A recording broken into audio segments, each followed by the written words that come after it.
Gary, thanks for joining me. It's lovely to chat to you. We've got a brand new channel here at League of 72, and I was a bit nervous about this. This is the first interview we're having on here because as a QPR fan, I was at Loftus Road. So that opening day fixture, I was wondering, are my expectations, which are probably a little bit too high already when it comes to QPR, are they going to be even higher, or am I going to be in a mood with you, Gary, because you will have ruined all that expectation? Fortunately, we had it about right in the end. It was that we sort of cancelled each other out a little bit.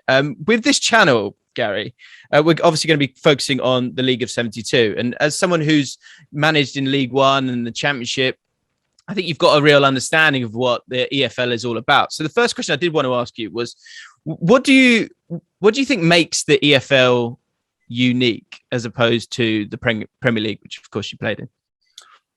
It's just the multitude of clubs and the history of the clubs and how many of the clubs are desperately trying to, one season you're trying to claw your way into the next division to see if you can get back to where maybe you once were as a club. There's so many teams. You only have to look at League One at the moment and see so many of those teams that, have been up there. Look at Wigan, look at teams like Ipswich, look at Sunderland, all been Premier League teams at one point. And are desperately trying, and every season seems to be just a little bit different. So, and then you've got teams, the likes of Salford trying to climb the leagues, and it's just such a fascinating, free leagues, really, isn't it? So, and I think culminating in what we all know, like you said, I'd rather have been sat here gloating, in truth, but unfortunately not, and I think it was a fair result. There's teams like ourselves, QPR, Millwall, that are desperately trying to compete with some of the teams with parachute money, some of the teams that would be expected to be up and in around the top position. So, and then there's the fans, and of course this year it's probably no more poignant a season, the amount of fans that turn up for games to watch some of the competitive games. I genuinely think people talk about the Championship as one of the most competitive leagues in the world. But I think you can actually say that for all of the divisions. They're incredibly competitive and great to watch. I love, as a manager, I love watching them. If it's a League Two game, fabulous. If it's a League One game, great. I probably enjoy watching them just as much as a Premier League or a big European game. Yeah, and in your managerial career, you've been able to sort of have a bit of a taste of the different teams that are in the EFL. Burton punching above their weight. I think Millwall doing a similar thing at times, if you don't mind me saying that. And then Stoke City, obviously a little bit different. And I love that. I think that's a huge part of it. And it's amazing. I don't think you see it really in the Premier League or probably in those top leagues as much. A team like Burton, you being able to take them to where you got them to, it's really, really special. In terms of your managerial career, because I do want to just ask you one question about that before we get into Millwall a little bit more. Because when you start a new season, the players have goals, I would imagine. And the manager's goals, I would presume, are just very much in line with how well the team does. But I did want to ask you, sort of, as someone who's had a few seasons as a manager now, you're not that same guy who walked in at Birmingham City. Where do you see yourself how do you reflect on yourself as a manager in terms of your own development going into a new season? Yeah, I think very much. When I started coaching, I've been coaching or managing for about 17 years now. It seems quite crazy to think, but wow. I finished at Charlton at 30 years old, and then went and coached the under-14s at Derby a month later. Because I wanted to experience coaching. I wanted to learn what it was to be a coach, and then if that turned into being a manager later down the line, then I had maybe a little bit more experience in jumping straight into it. So I don't think there's a right or wrong way to do it, of course. But I think also having the experiences at Burton, playing Accrington away, genuinely on a cold Tuesday night, it's great because there's so many different sides that you see to football, and there's so many different games that you have to go in, and the mentality has to be right at different places. And I probably managed against most of the EFL sides now.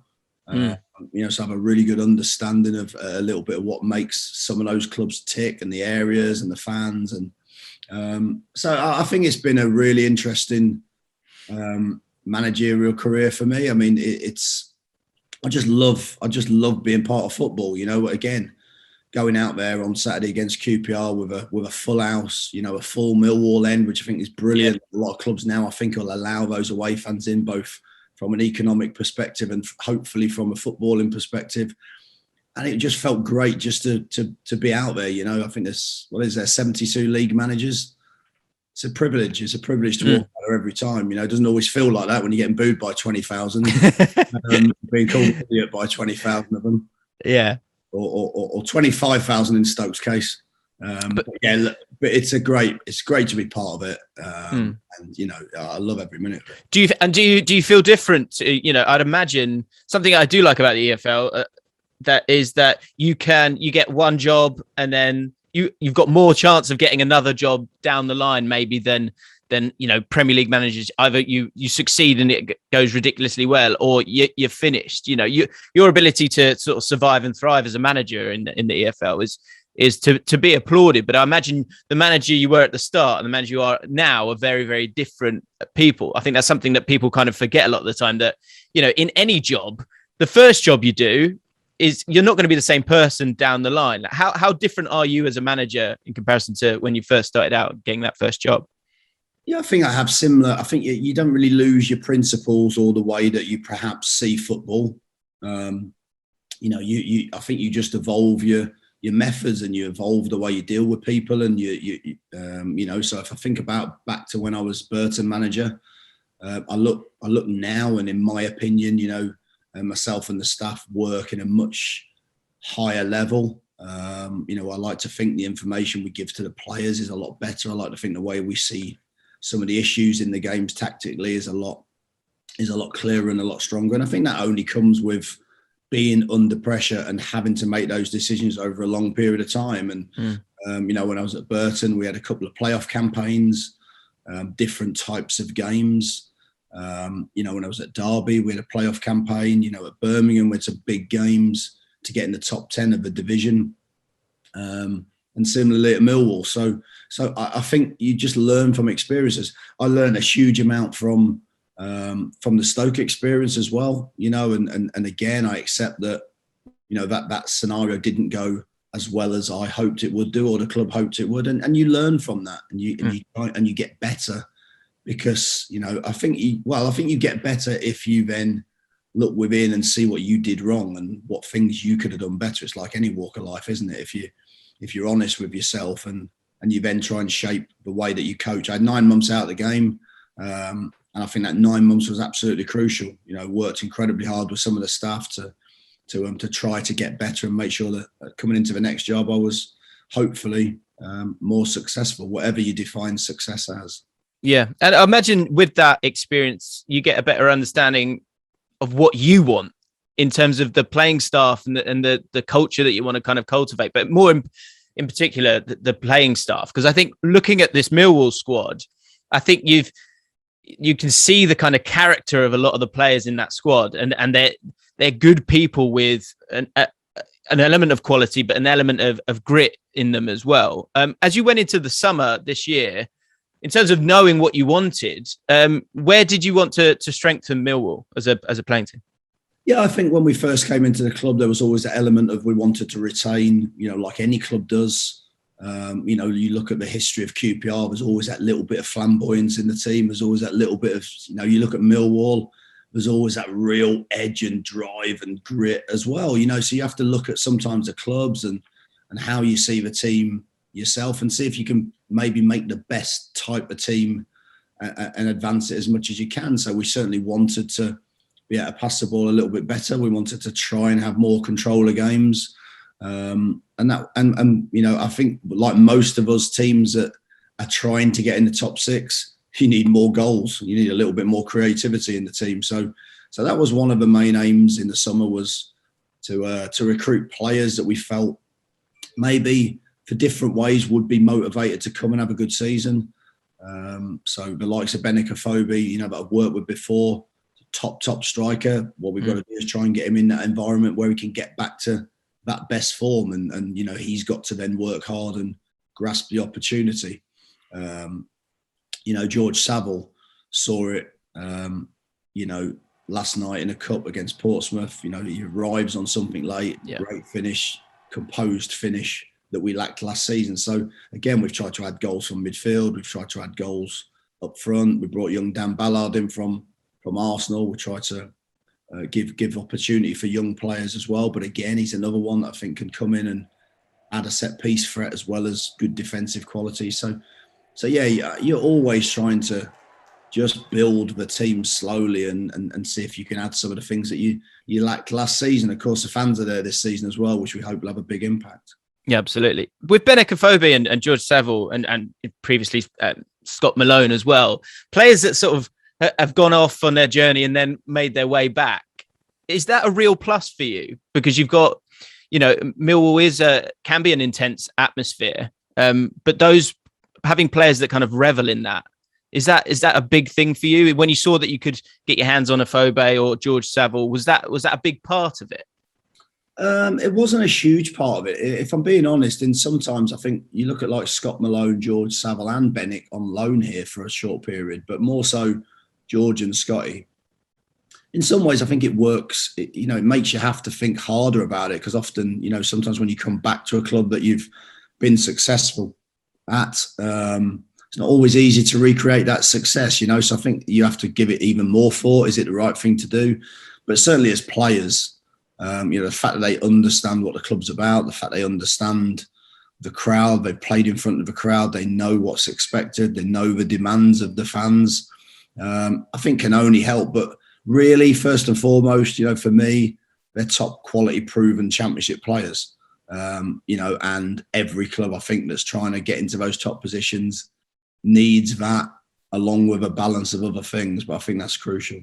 Yeah, absolutely. Because with Benik Afobe as well, I saw that, I was like, Benik, wow, that's a statement of intent. And actually, I was watching some of the clips of the interviews on the website. Jed Wallace said that exact statement. He said, this is a statement of intent. And with Afobe, I just think that's where you guys have probably got to be that little bit cuter in terms of bringing players like that, because, this is a player that cost a lot of money for yourself at well, not yourself specifically, but for Stoke City when you were there.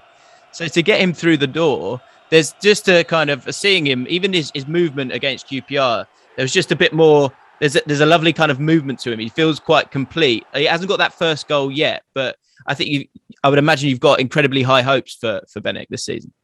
Yes, yeah, he's a player that I know his qualities. I think he's a lot of strikers, like a lot of players. They need to feel that the manager really truly believes in them and thinks they're a top player. And I certainly do. He's got everything to be a top striker, which he's proved previously. He's played in the Premier League and scored goals. He's played in the Championship for the likes of Wolves, scored really important goals in 2 spells. And I think for me, really, it's giving him that love and giving him that encouragement to just go and express himself and be himself. And then, of course, like any player, he has to come into the club and have that desire to want to do it and want to go and score goals. And, I think as a manager, what you're trying to do is you're trying to build a structure of a team that allows your striker to get into the positions with good opportunities. Then the rest, unfortunately, is up to it. I can't help him with it. As an ex-defender with about 20 odd goals to my name over a lot more games, I can't help him with the last bit. Yeah. Is that something you'd be careful about? You feel kind of like, Benik, look, give us a ball. Benik, you're trying to pop it you do it like this. You're very wary of those kind of things. Yeah, no, listen, throw it to me, I can head it, big meathead, straight on. I think I'll be okay. Yeah. Although I'm only allowed to do 10 a week now, which could be a concern for some of the centre backs. But no, look, Benik's a top player. It's getting those players into the positions. It's building a team that allows them to get into areas that they're good at, and then hoping that they do the rest. And Benik certainly's come in, looks really, really sharp pre-season and early season. I think he just get better and better and better as the season goes on. And like any striker, you hope that he gets 1 or 2 early goals to give him that confidence to build on it. But we've got other good players as well. We've got other good forwards. Even the likes of Matt, but on his day, as a target man, is not a nice sight to see coming on the pitch. Late in games, 30 minutes to go. Oh, it's a nightmare. I mean, it was a joy when he was at QPR. It was an absolute joy to have that to bring on. And I know, Matt Smith's going to want to start games as well, and can start games and score goals. But he is unlike any other player, I think, in the championship, because you have other big men, I think, and certainly actually, so something I was chatting with someone the other day is that big man seems to be very kind of back in fashion. It feels like with the Football League, like some kind of Kiefer Moore and so many strikers like that. But Matt Smith in particular, I don't think anyone wins and attacks a ball like Matt Smith. Well, he's a bit, honestly, I mean, if you cross the ball in a box and it's you can see it landing on his head, you just know it's a goal. I've never seen anyone head the ball with such accuracy and quality, because it is a quality. People talk about different ways to play football, but to put a great cross in, to meet it and time it with your head and to go and score is a great quality to have. So the thing is, we've got different ways to score goals, and I think that's what you're looking for any team and for any attack. But of course, we're playing against some very good sides with similar ambitions and probably higher expectations than us. So therefore, as we know, the beauty of the EFL and the beauty of the Championship, it's an unbelievably brutal league and challenging league, but a great one all the same. With the transfer window, you've got a couple of weeks left still. Are you still sort of hoping to bring a few players in before the end? Yeah, we are. But I think when your owners supported the club, massively financially through a pandemic for 18 months, it's quite difficult to go and demand things that maybe you would normally do. But I think that we brought in 4 or 5 good players. We would expect maybe 2 or 3 to leave the building at some point, just because they maybe not going to get regular football. I think that's any club's in that same situation. You want players to be happy. You want players to feel like they have value at the end of a week on a Saturday, and you can't give that to everyone when you've got 24 players in the squad. And if we do that, if that happens naturally, and everyone's happy with it, then I'd like to bring another forward player into the club. I think we're probably still just one player away from being a really good team. But again, I'm not gonna stand there and beat the drum and say we need this, otherwise we're not going to be successful. I don't think that's fair of me. It's been a tough time for everyone, so we'll work really hard to try and do that. And if we can, fabulous. And if we can't, then I'm pretty happy with what we got. Yeah, I mean, in terms of the players that you have got at the moment, Jed Wallace, double digits for the last couple of seasons, a wonderful goal against QPR recently as well. You spoke about the uncertainty around him at the moment. Is that kind of part of this whole kind of the different side of the transfer window? The fact that you have, before you used to have a deadline before the season started, now it's a couple of weeks in. Is that just something that just kind of comes with the territory? What is the situation with Jed? Yeah, I think, I mean, you use the word uncertainty, and of course everybody is going to use that with a situation, but he's got a year left. There'll be loads and loads of players up and down the Championship with 1 year left, good players. He's been offered a new deal. At the moment, that's not been agreed or signed, and that's every player's right. But I think the important things for me is that Jed wants to be at the club. He's completely committed to the club in terms of trying to, you see that against QPR, his performance, his celebration. Sorry to mention it. No, it's fine. His celebration, that's not a player that, his celebration is not, to me, a player that desperately wants to leave the club and is looking at his next career move. I think it's just a situation we hope gets resolved. We desperately want him to stay. In my opinion, he's the type of player that Millwall, that top quality forward that's hard to come by.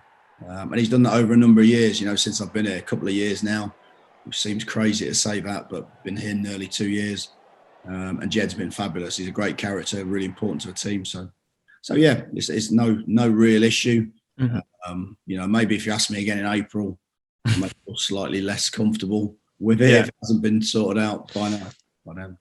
And that goal against QPR, which I'm happy to bring it up for 2 reasons. First of all, when the ball drops to him, I'm in the stadium. I'm going, oh no, it's on the edge of it's a goal because he has that quality about him. But then the other side of him that I love is that passion, that running, racing to the other end. And some of the fans in the stadium were going, all their players are in their half. Start, so that we could have scored a goal for you. You said in your post-match that you were, the next 15 minutes, the whole team were goosed. But the reason they were goosed, and Jed Wallace is part of this, but for the whole squad and everyone involved in football, it was the ability and the possibility to be able to run to his fans and to celebrate with them, because they are his fans. He's such a legend at the club. And you said as well, welcome back to real football, with the first words you said in your post-match interview after that game. So with that in mind, you've got some games coming up now at the New Den. Of course, you played Portsmouth last night, but you've got Blackburn and then Fulham. What was it like playing without fans at the New Den last year? And then how do you feel about them coming back?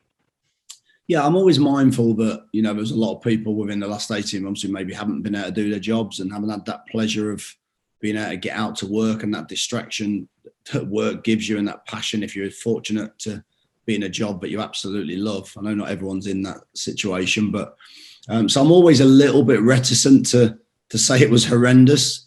But from a footballing perspective and from a managerial perspective, in comparison to football with fans there, it was empty.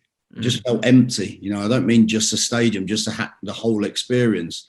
You wouldn't have that nervousness and that anticipation before the game. You, of course, still were playing for 3 points, and it was still important, but it just didn't feel as important. You walked out to the stadium and there was nothing out there. It just felt like a testimonial or a friendly every week. And if I'm being honest, I hated every minute of it. And again, I don't like saying that because I'm in a privileged position and it's I'm managing a fantastic club. But in terms of the experience on a match day, it wasn't enjoyable. You can see the difference in the players themselves as well, can't you? Yeah. It's just not the same. It's not the same. I mean, even, I'd stick a match on when I'm down in London in my apartment on a Monday night, and I'd be watching the game. And after 20 minutes, I'd be checking my phone because it just didn't captivate you in the same, engage you in the same way. I think that just proved, it was a really important lesson, I think, as well, because it just proved that football, sometimes we all get caught up in the little bubble that we're all in, and that football's important and we're all players and managers and whatnot. But the fans just make the game. I think it's just made it so clear that the fans make the game, and, play it. People like Michael Kifterbelt said to me, like, the fans are back. That's what I'm all about. Making tackles, getting the fans on edge, intercepting things. Jed, the same, scoring. It's that elation that you get from scoring. Otherwise, no disrespect, but you could just be playing with your mates on the park, which is enjoyable, but it's not quite the same. So it was tough. But again, we were fortunate to be able to at least do our jobs for a difficult period for everyone. Yeah, of course. And I think everyone agrees with that, with the fact that it just really wasn't the same. There was certainly a tear in my eye just to be back, because it did feel like home. And for Millwall fans that are all going to be able to go back home, I think Millwall fans, I was at the playoff final against Millwall versus Bradford, and I was like just blown away by those Millwall fans. So for them to get back to the New Den is going to be very special. I did want to ask you, if you can remember, because we're going to get back to the sort of status quo of fans being there all the time. When you were a player and as an opposition manager, what was it like going to the New Den? What are your memories of that? Well, I won't talk about my goal on my debut as 17-year-old at the old. Let's see if we can find it. Yeah, that'd be really interesting. But and you'll see what I'm talking about heading the ball. That was about the only thing I could do at that point. Look, I think as a you always knew, and it sounds really cliche, but you just always knew that going to the Den was going to be as much of a mental battle than it was going to be a football battle, because you just knew that intimidation of the atmosphere, the closeness of the pitch, it in some ways very much like going to QPR, that the fans are on top of you. It feels it's a difficult place to stop the opposition gaining some momentum in the game just because of the way the atmosphere builds in the stadium. And it was a real challenge. You knew you had to be at your best. You knew you had to pick a team that could deal with the physicality that was coming your way, and also, again, like I said, the intimidating atmosphere. So it was always a difficult challenge. But I think for us, we certainly found that last season that it was really difficult to play without it. It felt like it was a double whammy. It felt like that advantage had gone, and it felt like the opposition really relished it because it was such a great time to play against Millwall with no fans there. So fantastic this year. We've got to use it. It's something that you have to try and use. You have to try and create those momentums in the game for pressure for the last 15 minutes when a team can't get out and you're putting balls in their box, which we haven't seen last season. You just couldn't quite create those moments in a game where you could sustain something for 10, 15 minutes. It just, everything flattened out. And so this year's, I think, it's a different game, and we have to get back to doing what we know best, which is trying to win games. Yeah, and even more so for a team, like you say, fighting for those playoff positions. How do you feel about the sort of the aims for the season? Is it as simple as that? Because I know Millwall have not been promoted to the Premier League before. For you as a manager to do that for Millwall, I mean, how would that feel? Well, I think first and foremost, it's about trying to build on the team, and it's about trying to progress the team sensibly each season. And when I came in, we had a 3-year. I showed the board a 3-year plan. The first year was to not be flirting with relegation, quite frankly, and be a solid mid-table team. The second, I think we exceeded that by finishing 8th, certainly. The second season really was to challenge for the top 10, which we did. We just missed out on the last game out of the top 10 again. But I think, in my opinion, both seasons were quite similar. Both really felt like top 10 finishes.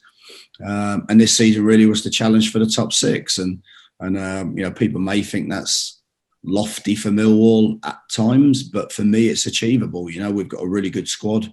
For 2 seasons, we've shown that we're a really consistent, strong Championship outfit. Now what we've got to do is we've got to just show that extra little bit that everybody's looking for, and that's our challenge. We're gonna really enjoy the challenge. We're gonna throw everything at the challenge, and like anything, wherever we end up, we'll end up, and we'll deserve to end up, whether that's 5th place, whether that's 15th place.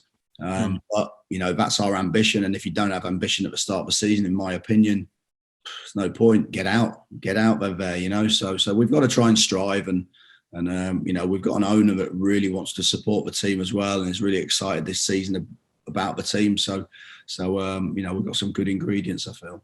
And those fans have got something to really fight for, because I can imagine a semi-final home leg in the playoffs at the Den would be pretty special, wouldn't it? Yeah, look, I mean, I don't want to say. I'm taking you there. Come on. You're trying to entice me in, aren't you? Yeah, you're not having it. You're thinking, aren't you? Yeah. I can. You can feel the excitement, even just saying it. You can imagine what that type of evening would be. But again, look, it's got to get there. 46 games. We've played one league game. So as a manager, unfortunately, you talked earlier about how have you changed. I've tried to get less excited about the sort of thing, because I realise it doesn't always quite work like that. But no, you're right to ask, and it would be an incredible occasion.